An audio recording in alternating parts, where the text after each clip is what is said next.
If there's one thing Geometry Dash players are known for, it's pushing the skill ceiling of the game to unbelievable levels. Just 5 years ago, Bloodlust was the top 1 hardest demon in the game, and was an absolutely absurd feat of skill to beat. But nowadays, while it's still a huge achievement, it's not nearly as special to beat this level, and we see this as it's fell all the way down to 98th place on the demon list. Meaning 97 levels are now harder than this former top 1 according to the demon list team. And this phenomenon is going to continue for who knows how long with the hardest levels of today. But meanwhile, what hasn't changed are the levels of demon ratings, with us only having easy, medium, hard, insane, and extreme demons. So the question I'm going to try to answer in today's video is whether we need an extra demon difficulty to keep up with the rising skill ceiling on the latest hardest extreme demons. In order to answer this question, we're going to be looking at the problems at hand with the current amount of demon difficulties, the benefits of adding another demon difficulty, what this demon rating won't be able to fix, and a few extra changes to the demon system I think would benefit the game. Let's start by analyzing the problem at hand a bit more. When more and more harder extreme demons are introduced, the difficulty gap between the hardest and easiest extreme demons increases. This causes the average overall difficulty of an extreme demon to go up. At a certain point, as this average difficulty of an extreme demon starts to rise, the lower difficulty extreme demons end up being too easy compared to the average extreme demon difficulty. So what happens next is these easy extreme demons get downgraded to insane demons, which we've seen in the case of levels like Crimson Clutter and Temple of Destiny, both being former extreme demons that were also on the demon list a long time ago. And as you might be able to guess now, this cascade effect creates a skill gap between the hardest insane demons and the easiest insane demons. And then what happens? The cycle repeats itself. Lower end insane demons now get downgraded to hard demons, in the case of levels like the Furious, for example. It's important to keep in mind, however, that this process is over the course of years and not something that happens quick. This also doesn't seem to happen to every level that is deemed too easy for extreme demons, as many extreme demons like 80X, Incipient, and others are deemed by many to be easier than levels like Crimson Clutter, and should be slipping down to Insane Demon as well. But RobTop isn't keeping track of every single level that's too easy for extreme demons, so it's a slow process. Now you might be thinking, what if RobTop just left them alone and didn't downgrade them?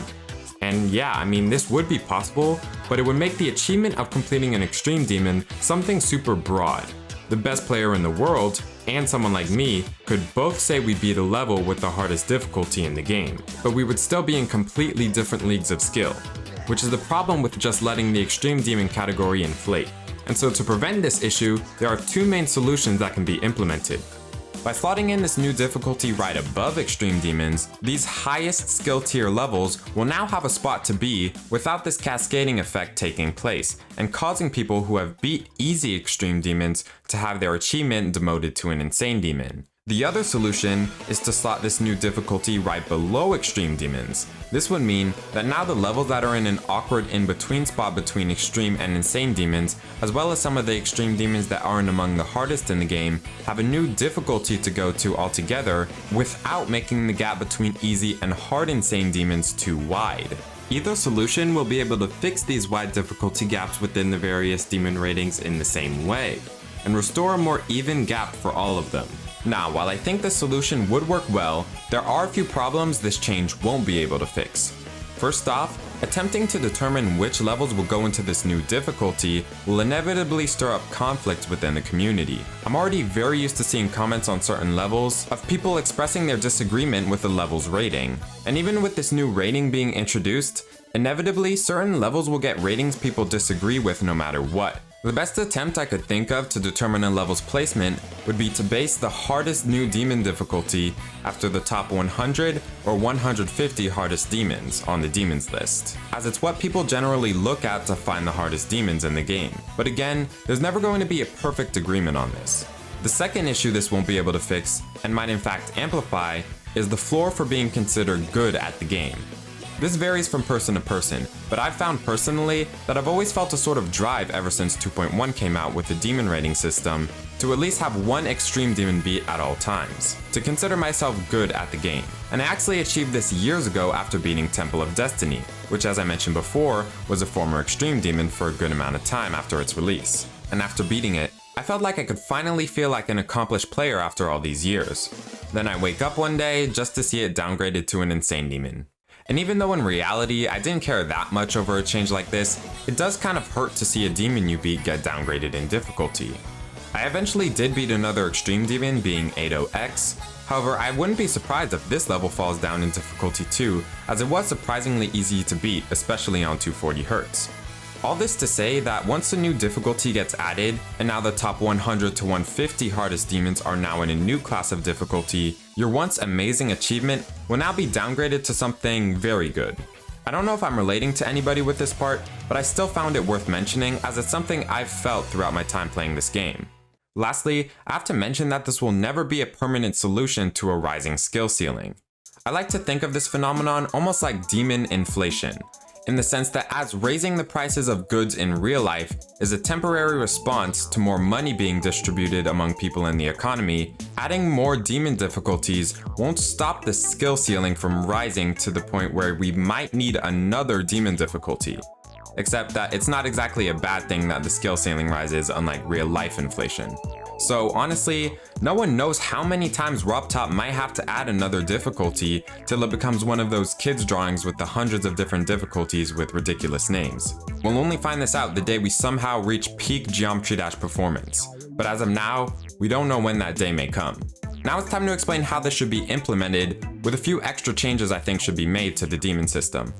Now, as I was speaking about before, I don't want this demon difficulty to have a wonky name. But it's really hard to come up with something considering how many adjectives we've already used for the various difficulties we already have. There were still a few okay names I picked out, based on which solution is used.